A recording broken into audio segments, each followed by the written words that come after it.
ನೋಡಿ. ಎಸ್, ಈ ವಿಡಿಯೋ ಕೂಡ TV9ಗೆ ಎಕ್ಸ್ಕ್ಲೂಸಿವ್ ಫುಟೇಜ್ ಲಭ್ಯವಾಗಿದೆ, ಗಮನಿಸಬಹುದು. ನೋಡಿ, ಅಲ್ಲಿ ಮುನಿರತ್ನ ಅವರು ಮೆರವಣಿಗೆಯಲ್ಲಿ ಹೋಗುವಾಗಲೇ ಅಲ್ಲಿಂದಲೂ ತೂರಿ ಬರುವಂತಹ ಒಂದು ಮೊಟ್ಟೆ ಅವರ ತಲೆ ಮೇಲೆ ಬೀಳುತ್ತೆ. ನೋಡಿ, ಅವರ ಬಲಭಾಗದಿಂದಲೇ ಬಂದಿರುವಂತಹ ಒಂದು ಮೊಟ್ಟೆ ಅದು.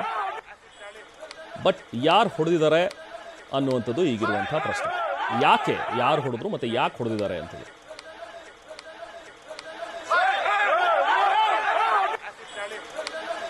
ಎಸ್, TV9ಗೆ ಲಭ್ಯವಾಗಿರುವಂತಹ ಈ ಒಂದು ಎಕ್ಸ್ಕ್ಲೂಸಿವ್ ಫುಟೇಜ್ ನೋಡ್ತಾ ಇದ್ದೀರಿ. ಮೆರವಣಿಗೆ ಹೋಗುವಂತಹ ಸಂದರ್ಭದಲ್ಲೇನೆ ನೇರವಾಗಿ ಅವರ ತಲೆಗೆ ಬಂದು ಬೀಳುತ್ತೆ ಮೊಟ್ಟೆ. ನೋಡಿ, ಅಲ್ಲಿ ಇದೆಲ್ಲೋ ಹತ್ತಿರದಿಂದಲೇ ಯಾರಾದರೂ ಹೊಡೆದಿದಾರ ಅಂಥೇಳಿ ಅನ್ಸುತ್ತೆ. ಇಷ್ಟೊಂದು ನೇರವಾಗಿ ಗುರಿ ಇಟ್ಟು ಅವರ ತಲೆಗೇನೆ ಹೊಡೆದಿದ್ದಾರೆ ಅಂತ ಹೇಳಿದ್ರೆ ಮೊಟ್ಟೆ, ಎಲ್ಲೋ ಪಕ್ಕದಲ್ಲೇ ಯಾರೋ ಹೋಗ್ತಾ ಇದ್ದಂಥ ಒಬ್ಬ ವ್ಯಕ್ತಿನೇ ಇದನ್ನು ಹೊಡೆದಿದ್ದಾನೆ ಅನ್ನುವಂಥದ್ದು ಇಲ್ಲಿ ಸ್ಪಷ್ಟ. ಬಟ್ ಯಾರು ಏನಕ್ಕೋಸ್ಕರ ಹೊಡೆದಿದ್ದಾನೆ ಅನ್ನುವಂಥದ್ದು ಈಗಿರುವಂಥ ಪ್ರಶ್ನೆ.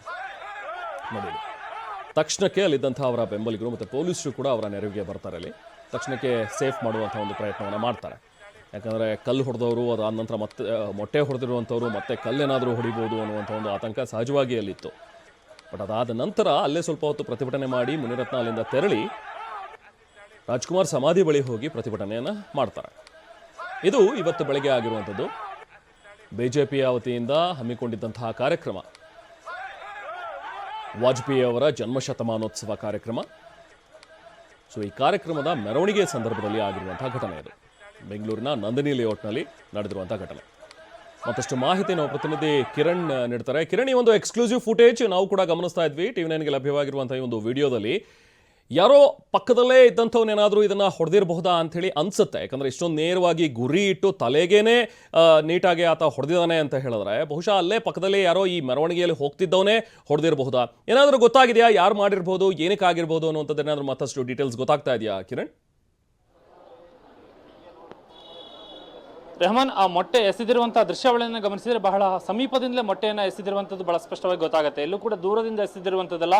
ಮತ್ತು ಮುನಿರತ್ನ ಇವತ್ತು ಕಾರ್ಯಕ್ರಮಕ್ಕೆ ಬರ್ತಾರೆ, ಆ ಸಂದರ್ಭಕ್ಕೆ ಈ ಒಂದು ದಾಳಿಯನ್ನು ಎಸಗಬೇಕು ಅನ್ನುವಂಥ ಒಂದು ಪ್ರೀ ಪ್ಲಾನ್ ಅನ್ನು ಮಾಡಿ ಅಲ್ಲಿ ಸಮೀಪದಲ್ಲೇ ಕಾಯ್ದು ನಿಂತು ಎಸೆದಿರುವಂಥ ರೀತಿಯಲ್ಲಿ ಕಂಡು ಬರ್ತಾ ಇದೆ ರೆಹಮಾನ್. ಯಾಕೆಂದ್ರೆ ಒಂದು ಮೊಟ್ಟೆಯನ್ನು ಎಸೆದಿರುವಂತಹ ಒಂದು ದೃಶ್ಯಾವಳಿ ಲಭ್ಯವಾಗಿದೆ. ಅಲ್ಲಿ ನೇರವಾಗಿ ಮುನಿರತ್ನ ಅವರ ತಲೆಯ ನೆತ್ತಿಯ ಭಾಗಕ್ಕೆ ಮೊಟ್ಟೆ ಬಂದು ಬೀಳುತ್ತೆ. ತಕ್ಷಣಕ್ಕೆ ಮುನಿರತ್ನ ಅವರನ್ನ ಅವರ ಜೊತೆಲಿದ್ದಂತಹ ಬೆಂಬಲಿಗರು ಮತ್ತು ಸ್ಥಳದಲ್ಲಿದ್ದಂತಹ ಪೊಲೀಸ್ ಅಧಿಕಾರಿಗಳನ್ನು ರಕ್ಷಣೆ ಮಾಡಿ ಅವರನ್ನ ಕರೆದೊಯ್ಯುವಂತಹ ಪ್ರಯತ್ನವನ್ನು ಮಾಡ್ತಾರೆ. ಹಾಗಾಗಿ ಇದು ಮುನಿರತ್ನ ಅವರು ಇವತ್ತು ಕಾರ್ಯಕ್ರಮಕ್ಕೆ ಬರ್ತಿರುವಂತಹ ಹಿನ್ನೆಲೆಯಲ್ಲಿ ಆ ನಿಟ್ಟಿನಲ್ಲಿ ಸಿದ್ಧತೆಯನ್ನು ಮಾಡಿಕೊಂಡು ಎಸೆದಿರುವಂತಹ ರೀತಿಯಲ್ಲಿ ಕಂಡು ಬರ್ತಾ ಇದೆ. ಮುನಿರತ್ನ ಬೆಂಬಲಿಗರು ಮಾಡ್ತಿರುವಂತಹ ಆರೋಪ ಏನಂದ್ರೆ ಕಾಂಗ್ರೆಸ್ ಕಾರ್ಯಕರ್ತರು ಈ ಮೊಟ್ಟೆಯನ್ನು ಎಸೆಯುವಂತಹ ಕೃತ್ಯವನ್ನು ಎಸಗಿದ್ದಾರೆ ಅನ್ನುವಂತಹ ಆರೋಪನ ಅವರು ಮಾಡ್ತಿದ್ದಾರೆ. ಹಾಗಾಗಿ ಎಲ್ಲೂ ಕೂಡ ಅಚಾನಕ್ ಆಗಿ ಇದು ಎಸೆದಿರುವಂತದ್ದಲ್ಲ ಅಥವಾ ಯಾವುದೇ ರೀತಿಯಲ್ಲೂ ಕೂಡ ಬೇರೆ ಕಡೆಯಿಂದ ತೋರಿ ಬಂದಿರುವಂತದ್ದು ಈ ರೀತಿ ಅಲ್ಲ. ಇವತ್ತು ಮುನಿರತ್ನ ಅವರನ್ನ ಅವರಿಗೆ ಮೊಟ್ಟೆಯನ್ನು ಎಸಿಬೇಕು ಅನ್ನುವಂತಹ ಒಂದು ಉದ್ದೇಶವನ್ನು ಇಟ್ಟುಕೊಂಡೇ ಎಸೆದಿರುವಂತಹ ರೀತಿಯಲ್ಲಿ ಕಂಡು ಬರ್ತದೆ. ಹೀಗಾಗಿ ತಕ್ಷಣಕ್ಕೆ ಮುನಿರತ್ನ ಅವರಿಗೆ ತಲೆಗೆ ಮೊಟ್ಟೆ ಬಿದ್ದ ತಕ್ಷಣ ತಲೆಗೆ ಕೈಯನ್ನು ಅವರು ಹಿಡಿದುಕೊಳ್ತಾರೆ. ಸ್ಥಳದಲ್ಲಿಂದ ಬೆಂಬಲಿಗರು ಅವ್ರನ್ನ ರಕ್ಷಣೆ ಮಾಡುವಂತಹ ಪ್ರಯತ್ನವನ್ನ ಮಾಡ್ತಾರೆ. ನಂತರ ಅವ್ರನ್ನ ಅಲ್ಲಿಂದ ಸ್ಥಳದಿಂದ ಕಳಿಸುವಂತ ಒಂದು ಕೆಲಸವೂ ಕೂಡ ಆಗುತ್ತೆ. ಆ ನಂತರದಲ್ಲಿ ಅಲ್ಲಿ ಮುನಿರತ್ನ ಬೆಂಬಲಿಗರು ಮತ್ತು ಕಾಂಗ್ರೆಸ್ ಕಾರ್ಯಕರ್ತರ ಮಧ್ಯೆ ಘರ್ಷಣೆ ಏರ್ಪಡುವಂತದ್ದು. ಆನಂತರ ಸ್ಥಳದಿಂದ ಮುನಿರತ್ನ ಹೋದ ಬಳಿಕ ಮತ್ತೆ ಬೇರೆ ಕಡೆಗೆ ಹೋಗಿ ಅಲ್ಲಿ ಪ್ರತಿಭಟನೆಯನ್ನ ಮಾಡುವಂತ ಕೆಲಸವನ್ನು ಕೂಡ ಬೆಂಬಲಿಗರ ಜೊತೆ ಸೇರಿ ಮುನಿರತ್ನ ಮಾಡ್ತಾರೆ. ಹಾಗಾಗಿ ಸದ್ಯಕ್ಕೆ ಸಿಗ್ತಿರುವಂತಹ ದೃಶ್ಯಾವಳಿಯ ಪ್ರಕಾರವಾಗಿ ಮುನಿರತ್ನ ಅವರ ಮೇಲೆ ಬಹಳ ಸಮೀಪದಿಂದ ಮೊಟ್ಟೆಯನ್ನು ಎಸೆದಿರುವಂತದ್ದು ಗೊತ್ತಾಗ್ತಾ ಇದೆ Rehman. S Kiran, thank you ತಮ್ಮ ಡೀಟೇಲ್ಸ್ಗೆ. ನೋಡಿ, ಇಲ್ಲಿ ಈ ದೃಶ್ಯಗಳನ್ನು ಗಮನಿಸ್ಬೋದು. ಈ ಒಂದು ಫೋಟೋವನ್ನು ನೋಡಿ, ಅಬ್ಸರ್ವ್ ಮಾಡಿ. ನೀಟಾಗಿ ಅವರ ಬಲಭಾಗದಿಂದಲೇ ಯಾರೋ ಒಬ್ಬ ಕಿಡಿಗೇಡಿ ಇದನ್ನು ಎಸೆದಿದ್ದಾನೆ ಅನ್ನುವಂಥದ್ದಂತೂ ಸ್ಪಷ್ಟ. ಮುನಿರತ್ನ ಹೋಗುವಂಥ ಸಂದರ್ಭದಲ್ಲಿ ಅಲ್ಲಿ ಮೆರವಣಿಗೆ ಇರುತ್ತೆ, ಮುನಿರತ್ನ ಇವತ್ತು ಬರ್ತಾರೆ ಅನ್ನುವಂಥದ್ದು ಗೊತ್ತಿದ್ದೇನೆ ಯಾರೋ ಒಬ್ಬ ಇಲ್ಲಿ ಮೊಟ್ಟೆಯನ್ನು ತಗೊಂಡು ಬಂದು ಹೊಡೆದಿದ್ದಾನೆ ಅನ್ನುವಂಥದ್ದು ಕೂಡ ಇಲ್ಲಿ ಸ್ಪಷ್ಟವಾಗುತ್ತೆ. ಬಟ್ ಈಗ ಮೊಟ್ಟೆ ಬಿದ್ದಿರುವಂಥ ವಿಡಿಯೋ ಸಿಕ್ಕಿದೆ. ಬಟ್ ಯಾರು ಎಲ್ಲಿಂದ ಬಂತು ಅನ್ನುವಂಥದ್ರ ಬಗ್ಗೆ ಬಹುಶಃ ಇನ್ನೊಂದು ಆ್ಯಂಗಲ್ನಲ್ಲಿ ಯಾವುದಾದ್ರೂ ಕ್ಯಾಮ್ರಾ ಇದ್ದು ಆ ಟೈಮ್ನಲ್ಲಿ ಏನಾದರೂ ಚಿತ್ರೀಕರಣ ಆಗಿದ್ರೆ ಖಂಡಿತವಾಗ್ಲೂ ಆ ಫುಟೇಜ್ ಕೂಡ ಲಭ್ಯವಾಗುತ್ತೆ. ಆಗ ಅಂಥವ್ರನ್ನ ಅರೆಸ್ಟ್ ಮಾಡಬಹುದು.